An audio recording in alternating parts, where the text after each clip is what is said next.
Bonjour, on va voir dans cette vidéo comment on rédige des calculs qui comportent plusieurs opérations et aussi quelles opérations sont prioritaires.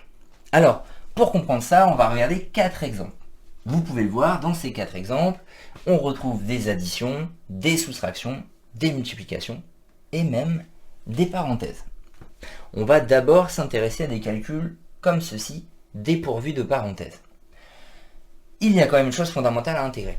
Il faut savoir que lorsqu'il y a des additions, des multiplications, des soustractions, une opération est prioritaire sur les autres. C'est la multiplication, c'est la plus forte, c'est celle qu'il faut faire en priorité.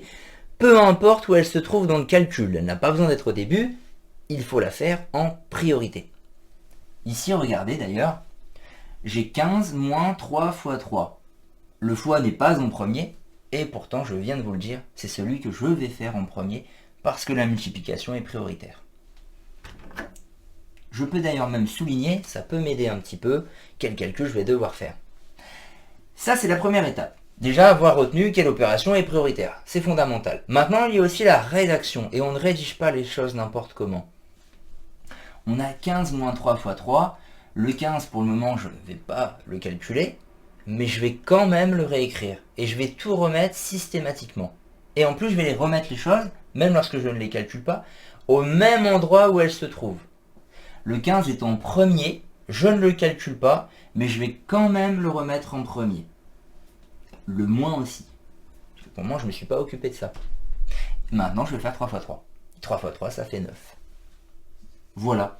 15 moins 3 fois 3, c'est égal à 15 moins 9. La multiplication est prioritaire. Je termine mon calcul. Vous pouvez voir également que sur la rédaction, en fait, on aligne les égales. Et que parfois, les calculs, justement comme c'est le cas ici, on peut leur donner un nom. Là, on l'a appelé le calcul A. Et donc, le calcul A, qui est égal à 15 moins 3 fois 3, est égal à 15 moins 9, qui est égal à 6. Et pour finir, je peux même encadrer en rouge mon résultat. On peut être fier de ce qu'on vient de trouver. C'est bien rédigé, c'est propre ainsi. Je redis, ceci par contre n'a rien d'officiel, ça peut juste être pour vous aider.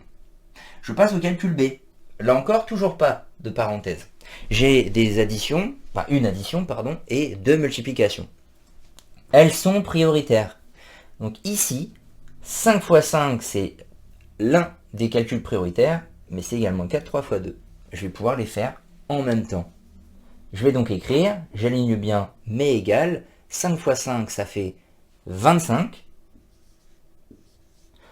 plus 3 fois 2, qui fait 6.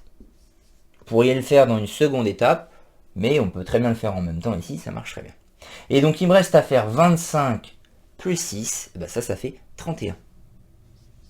Voilà, et comme je l'ai fait au-dessus, je peux encadrer proprement mon résultat final. Je redis une dernière fois, donc ce qu'on vient de comprendre ici, c'est que lorsqu'il y a une multiplication, elle est prioritaire sur l'addition, soustraction, peu importe où elle se trouve, et lorsque je rédige, je remets bien les choses dans le même ordre. Je vais continuer de faire ça là. Sauf que vient se rajouter des parenthèses. Et donc ça va un peu contredire ce que j'ai dit depuis tout à l'heure. Là où il y a une addition, une multiplication, une soustraction, ce n'est pourtant pas la multiplication que je vais faire en premier. Parce qu'il y a des parenthèses. C'est elles qui sont encore plus prioritaires sur la multiplication. Si je devais en fait établir une règle, je dirais qu'en priorité absolue, je fais les calculs se trouvant dans des parenthèses. Ensuite, en dehors des parenthèses, une fois que j'aurai calculé mes parenthèses et qu'il n'y en aura plus, je ferai ma multiplication. Et en dernière étape, une fois que j'aurai calculé mes multiplications, il ne me restera plus qu'à faire mes additions et mes soustractions dans l'ordre dans lequel je les lis. C'est ce que je vais faire là. Priorité est donnée à ce calcul entre parenthèses. Je le souligne pour y voir plus clair. Je mets bien mon égal et je réécris comme je vous l'ai expliqué les nombres dans l'ordre dans lequel ils se trouvent. Le 80, je ne vais pas le calculer, mais je le remets bien en premier. Plus, que je ne calcule pas non plus, 2 fois, que je ne calcule pas non plus, et enfin le résultat de ce que je dois calculer, 10 moins 7, qui fait 3. 2 fois 3. Voilà pour cette première étape de calcul. Maintenant, mes parenthèses ont disparu, puisque j'ai commencé par ça, il n'y en a plus. je vais appliquer la règle là. Il reste une addition et une multiplication. Je commence par la multiplication qui est prioritaire et je laisse bien mes calculs dans l'ordre. Donc 80 n'est pas calculé, mais il est réécrit en premier, plus 2 fois 3 qui fait 6.